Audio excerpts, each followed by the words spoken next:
aujourd'hui, on va traiter le sujet de l'autorité. Tout d'abord, on doit savoir c'est quoi l'autorité. Donc, l'autorité a plusieurs, ça veut dire qu'il n'y a pas qu'une seule autorité, il y a l'autorité dans plusieurs domaines. On va savoir d'abord ce qu'est l'autorité. Qui sait ce que c'est l'autorité? L'autorité est un pouvoir de commander et aussi obliger quelque chose. Oui, et les origines de l'autorité, ça veut dire l'autorité vient de quoi? Ça veut dire il n'y a pas que l'autorité, nous parlons déjà de l'autorité parentale puisque nous sommes des adolescents, mais il y a plus que ça, il n'y a pas que l'autorité parentale. Qui sait d'autres domaines de l'autorité? Comme par exemple l'autorité entre un employé et son directeur, ou bien l'autorité des professeurs avec les élèves en classe,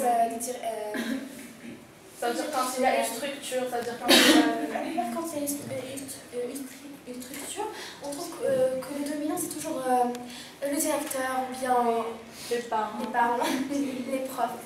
Oui, comment? Dans le travail, le dieu du travail avec ses... Oui, oui. Parfois on trouve une autorité innée. Par exemple, l'enfant quand il est petit et il grandit avec une personnalité autoritaire. Veut dire qu'il domine sur toutes les personnes avec lesquelles il se trouve dans sa vie. Oui. Il y a l'autorité parentale, l'autorité politique, aussi l'autorité militaire. Oui. Oui, parlons encore des genres d'autorité. On peut dire que l'autorité, c'est le fait de dire ce qu'on doit faire. Mais d'autre part, on peut dire que l'autorité, c'est le fait de mettre les points sur les i, c'est-à-dire de dire ce qu'on doit faire, les règles du jeu par exemple. Chaque jeu a des règles. Donc si ces règles ne sont pas respectées, donc le jeu ne va pas se dérouler comme on veut. Donc pour avoir un bon déroulement par exemple de notre vie, pour avoir un bon ordonnement dans notre vie quotidienne, il faut avoir une autorité, que ce soit une autorité parentale ou bien une autorité qui vient de nous, c'est-à-dire en nous met nous-mêmes les règles qu'on doit suivre. Oui. Pour moi, l'autorité a des avantages et des inconvénients. Parmi ces avantages, c'est qu'elle oblige l'être humain à respecter ses limites. Mais parmi ces inconvénients, c'est qu'elle le laisse un peu qu'il n'est plus libre. Il se sent un peu qu'il est fermé. Oui, je reviens à ce qu'a dit Kenza, je suis d'accord parce que l'autorité est parfois... la vie est une autorité, ça veut dire qu'il faut étudier pour avoir un bon travail en avenir. Et je veux dire que la vie impose plusieurs choses pour qu'on construise un bon avenir. Oui. Maintenant, je voulais revenir à l'idée de Aya. En effet, on trouve que l'autorité nous aide à bien vivre. Mais quelquefois, on trouve que les personnes autoritaires n'ont pas toujours raison, ou quelquefois, ils imposent leur autorité, alors que ce qu'ils font ou bien ce qu'ils disent n'est pas vrai. Comme par exemple, nous, on va pas traiter notre problème avec nos parents. Des fois, nos parents ne nous comprennent pas très bien. Alors, ils commencent à employer l'autorité et c'est comme s'ils essayaient je ne sais pas le mot exact, mais comme si c'était de cacher qu'ils ne savaient pas comment répondre. Alors ils nous imposent des choses qui pour eux sont bien pour nous. Oui. Oui. D'après ce qu'on a dit hier, j'ai constaté que plusieurs gens disent qu'ils sont contre l'autorité. Mais je dis que des fois l'autorité est obligatoire. Par exemple, dans notre société, s'il n'y a pas d'autorité, on n'allait pas vivre comme des êtres humains, on allait vivre comme des animaux. C'est pour cela l'autorité est obligatoire. Pour les parents, je dis que les parents ont aussi le droit d'obliger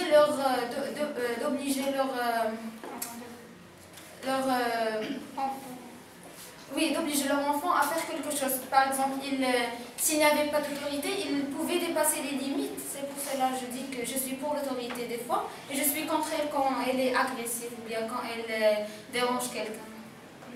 Oui, On peut dire que l'autorité est d'une part négative et d'une autre part elle est positive. Par exemple, quand on est autoritaire, des fois on veut juste se refermer dans une bulle, on ne veut ni communiquer avec personne, ni accepter la vie d'un autre. Alors on reste tout seul et on veut mettre nos propres règles. Par exemple, quand il y a nos parents qui nous conseillent ou ils nous disent de faire ça parce que c'est la bonne manière de le faire, on n'accepte pas. On dit qu'on est autoritaire, alors on est responsable. Et d'une autre part, elle est aussi positive. Par exemple, on est bien organisé, on est plus indépendant, on ne dépend pas de l'autre, on peut vivre tout seul, on peut faire plusieurs choses. Donc, je reviens au point qu'a dit Kenza. Il a dit que l'autorité, c'est quelque chose de inné. C'est-à-dire que des fois, on trouve des gens ça veut dire que même s'ils sont petits ou bien à un âge précis, même s'ils ne l'ont pas imposé dans la société, ça veut dire qu'ils sont cette autorité. Ça veut dire qu'il vient du charisme, de la confiance en soi. Comment peut-elle se procurer cette confiance en soi? C'est-à-dire ce charisme, comment peut-elle confronter les gens sans avoir peur et sans avoir peur de parler devant eux? Oui, quelquefois, cette peur de parler devant les gens, ça s'exerce. C'est-à-dire, c'est possible qu'il y a 2 ans ou 3 ans, quelqu'un ne peut pas affronter un grand public, il ne peut pas parler devant les autres et tout, il est un peu timide, il est renfermé en lui-même.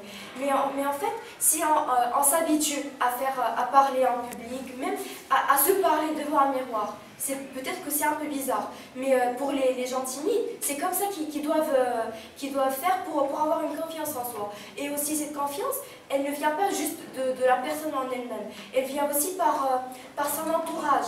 Parce que si l'entourage est aussi renfermé que l'enfant, donc l'enfant il ne va pas prendre quelque chose de bon de son entourage. Donc il se renferme encore plus. Et d'après cela, la société elle ne prendra pas quelque chose de bien de cette personne. C'est-à-dire elle ne va pas faire quelque chose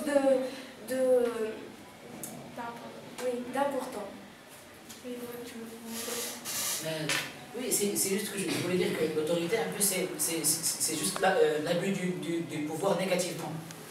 C'est ce que je voulais dire comme définition. Et on peut lutter contre l'autorité, surtout avec les parents. Mais pourquoi on ne le fait pas? Par exemple, ton père te dit de faire quelque chose, toi tu sais qu'elle n'est pas bien. Ton père sait qu'elle n'est pas bien, mais il n'arrive pas à revenir parce qu'il va savoir que c'est comme si sa valeur à mes yeux va diminuer. C'est ce que lui il pense.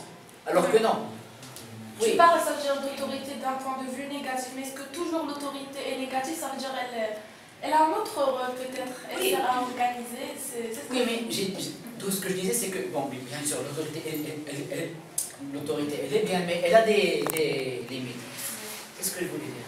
Et on peut lutter contre l'autorité, sauf qu'avec ses parents, c'est pas possible parce que dans l'islam, on nous a dit il ne faut pas que tu parles à tes parents, il ne faut pas que tu cries, il faut pas. Donc on est toujours.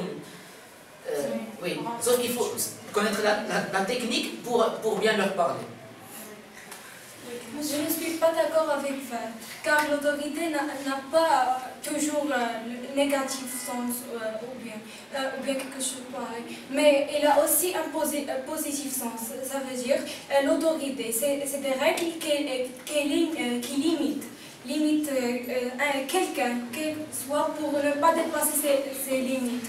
Et aussi l'autorité, il nous donne un peu de confiance ou bien de se débarrasser de tout le monde et vivre dans un monde calme, sans problème. Oui, sans problème, sans aucun problème, c'est ça. Non, je peux répondre. Oui, oui, elle a dit que... Non, moi je n'ai pas dit que l'autorité c'est quelque chose de mauvais. J'ai juste dit que l'abus de l'autorité c'est quelque chose de mauvais. Mais non, s'il n'y avait pas d'autorité, on était venu à l'école nu, on danse et on fait n'importe quoi. Donc bien sûr il faut de l'autorité. Mais il ne faut pas confondre l'autorité avec le respect. C'est ça, c'est ce que... Moi j'ai pas dit que l'autorité c'était quelque chose de mauvais. Pour ce que tu as dit, pour ce que tu avais dit avant, tu as dit que quelle est la relation entre la confiance en soi et l'autorité. Je peux dire que l'autorité a une grande relation avec, avec la confiance en soi. Par exemple, des fois, elle peut influencer la personnalité de l'enfant négativement et des fois, elle peut l'influencer positivement. Par exemple, négativement, quand il y a beaucoup d'autorité. Par exemple, les parents obligent leurs enfants à faire quelque chose, mais d'une façon qui est agressive. Alors là, l'enfant va il ne va pas développer sa personnalité, il va toujours être dans sa bulle, et puis, comme a dit Rania. Et je voulais dire qu'elle influence positivement parce que là, on va apprendre comment confronter les gens. Par exemple, que ce soit nos parents, que ce soit nos amis, on va apprendre cela. Oui. En fait, je vais parler de 2 points. En fait, on parle toujours de l'autorité des parents. Mais sans cette autorité, on ne serait pas là. C'est-à-dire, on ne serait pas... on ne pourrait pas parler d'un ton un peu aisé. Si nos parents sont autoritaires, c'est-à-dire qu'on va... ce sont des règles qu'on va apprendre au cours de notre vie. Ça d'une part. Mais d'une autre part, si on part un peu plus loin, c'est-à-dire dans notre société, si on n'avait pas de roi, c'est-à-dire... il n'y aura pas d'autorité. Et s'il n'y avait pas d'autorité, donc du coup, tout va être chamboulé. Juste si on part dans des pays qui ont un président, c'est-à-dire dans juste le laps de temps où il y a des élections, tout le pays il se bouleverse. Il n'y a plus d'autorité, passagèrement, à 75%, il n'y a plus d'autorité. Donc les gens sont en train de faire ce qu'ils veulent. Donc cette autorité, on peut dire qui doit être dans le champ où l'on parle, cette autorité doit être. C'est-à-dire... On peut ajouter aussi que grâce à cette autorité, elle permet de nous exprimer et de nous démarquer des autres. Par exemple, de montrer qu'on existe, on a une autre personnalité, on a des choses à ajouter au monde. Par exemple, on n'est pas des gens simples, par exemple, on peut faire d'autres choses, réaliser d'autres exploits. Monsieur, par exemple, quand on réalise un projet et on ajoute des informations, on essaie ici de transmettre un message. Et de cette manière, on s'exprime et on transmet un message. On ajoute quelque chose. Je reviens à ce qu'a dit Fed. Quand il a parlé, parfois les enfants ne peuvent pas dire à leurs parents quelques sujets, ne peuvent pas confronter avec leurs parents ces sujets. Et puis, ça a un rapport avec l'éducation. Et je veux ajouter autre chose, c'est que, par exemple, il y a des enfants qui sont gâtés, trop gâtés. Alors, quand ils se trouvent dans un certain âge, ils sont confrontés à des autorités, alors ils sont incapables de les faire parce qu'ils n'ont pas appris ça dès leur enfance. Toujours quelqu'un fait cela à leur place. Non, pardon, mais comme tu as dit, l'autorité et qu'ils sont gâtés. Peut-être qu'ils ne vont pas pouvoir confronter le monde qui les a, mais l'autorité, ils sont toujours avec leurs parents. Ça veut dire, quand ils étaient jeunes et ils étaient gâtés, donc ils n'étaient pas, leurs parents, ils n'étaient pas autoritaires parce que tout ce qu'ils voulaient, ils l'avaient. Donc pourquoi ils vont être... Mais quand on est des enfants, par exemple dans notre âge, Oui. cet âge, on fait, par exemple, on peut acheter des choses Oui. nous-mêmes. On ne dit pas à nos parents Oui. de les acheter. Et voilà. Mais on leur dit de nous donner de l'argent pour aller les acheter. Donc on a toujours besoin d'autorité dans notre vie, c'est quelque chose d'obligatoire. Alors notre conversation a été au sujet de l'autorité parentale, parlons de l'autorité politique. Ça veut dire, est-ce que cette autorité elle est utilisée pour contrôler les personnes dans notre société ou non? Oui. Je pense que l'autorité politique est très importante dans notre pays. Car par exemple, comme a dit Aya, le roi ou le président du pays a le pouvoir de contrôler la stabilité du pays. Par exemple, les accidents se diminuent et les besoins de toutes les personnes se fait, etc. Il y a plusieurs exemples. Je voudrais juste prendre comme exemple la Corée du Nord. Je connais pas, peut-être que c'est la Corée du Nord, oui. Il y avait le fou, celui qui est le Kim Jong-un. Il est fou, à son peuple, le peuple, il est complètement... Il ne peut pas prendre des décisions. Par exemple, ils n'ont pas Google, ils n'ont pas YouTube, même Internet. Ils ont Internet, mais ils ont peut-être 50 ou 60 sites, je ne suis pas sûr. Dans tout Internet, dans leur Internet bien sûr, ils ont 50 sites ou 60. Et la plupart des sites, c'est des sites politiques pour se renseigner sur le roi, qu'est-ce qu'il a fait, le président, qu'est-ce qu'il a fait, Par exemple, je vais vous donner un exemple. Lorsque la mort du père de Kim Jong-un, il a obligé tout son peuple à pleurer. Même ceux qui ne voulaient pas pleurer, il les obligeait. Ça, c'est de l'abus de pouvoir. Et ils ne peuvent rien faire, par exemple. Le peuple ne peut rien faire, sinon il est tué. Donc comment tu veux qu'il se débarrasse de cette autorité?